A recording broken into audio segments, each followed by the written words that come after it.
lefty. I think we ought to be consistent. If we were opposed to the war on terrorism, if we're opposed to using the word terror to bomb people of color across the globe, because the word does mean racism to a lot of people, then before we start talking about who's a terrorist and who ought to have the death penalty, progressives ought to be talking about equal justice for all and not equal injustice for all. We ought to be consistent about being against the death penalty. We ought to be consistent about substituting revenge for justice. We got to be clear about that. We got to be talking about how to move our country forward. And as we talk about murderers in Charleston and setting examples for our kids by standing up to murderers and killing of the innocent, we got to also be clear that that starts at the top. We got to call people out. I was in the church service with President Obama when he sang that song, Amazing Grace, written by a slave ship captain, in the ceremony for a preacher who stood in the pulpit of a church that was founded by Denmark Vesey, who, by the way, we celebrated commemorated and remembered his hanging on July the 2nd, 190 some years ago. That's our history. And we look at Condoleezza Rice playing Amazing Grace to the soldiers that are wounded in Iraq and Afghanistan.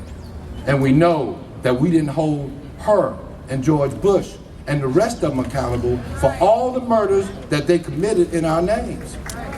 It's not just about that flag, it's about this whole idea that we have a country that's based on killing, that we have a country that when people get up and they talk about having an honest conversation about our history and about our flag and about race, and we don't even understand what we're talking about. You ask somebody if they're racist, oh no, I'm not racist. Well, all of us, we live in a racist country. All of us are racist. We have to be conscious of our racism. That's what you need to be. Racism is about a power. It's about power. It's about the power that when you see a young black kid go down the street, he looks like a thug and he might get shot by the police. It's about the racism that lets us be able to put wrought iron all down Assembly Street and build all the way down to the Vista and build all the way down to Columbia College and build down in 5 Points. But we can't even put a sidewalk or pave a street in the black community in the capital city. We got to hold people accountable. It's more that the mayor of this city deal with that kind of institutional racism than grandstand on that flag. It's more that Nikki Haley say, well, when my kids were upset what happened in Charleston. It's about not just about her kids, it's about all our kids. It's about the people that die because they can't get health insurance. They don't go out as violently as the people in the basement of Emmanuel Church, but they die and their deaths are just as significant to the people that lose them. She's got to be held accountable. This idea that we're not going to give something undeserved to people that don't deserve it. And we're going to use all the language of the plantation to block things in this state, to block progress in this state, to block helping people in this state. Because that's what the politics of this state has been about. It's not just about that flag. It's about, at the end of the process of bringing that down, that we continue to fight. And we know our history, that we know that the first person to put something up against that flagpole and climb up that flagpole and cut it down and set it on fire was Reverend E. Slade. Amen. That doesn't take anything from that sister that climbed that flagpole. But this idea that South Carolinians have been sitting around waiting for people to come in from out of state to fight our fights, we've been fighting this fight for years and years and generations.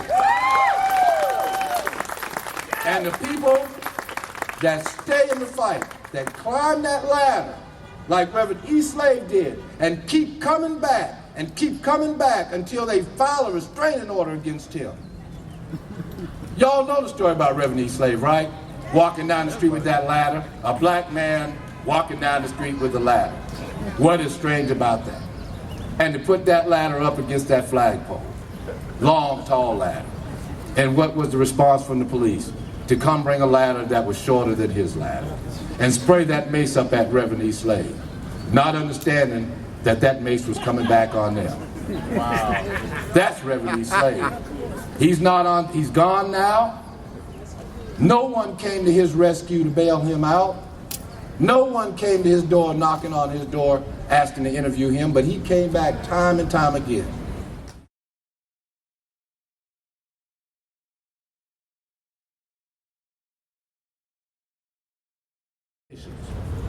Organize, go to meetings, learn the history of our struggle, learn the history of their so-called struggle, because you got to know your enemy, and we got to fight back. It is time to organize for the future, to teach our kids and our grandkids that this can be the beloved community that Dr. King spoke of. Fight on, right on, power to the people.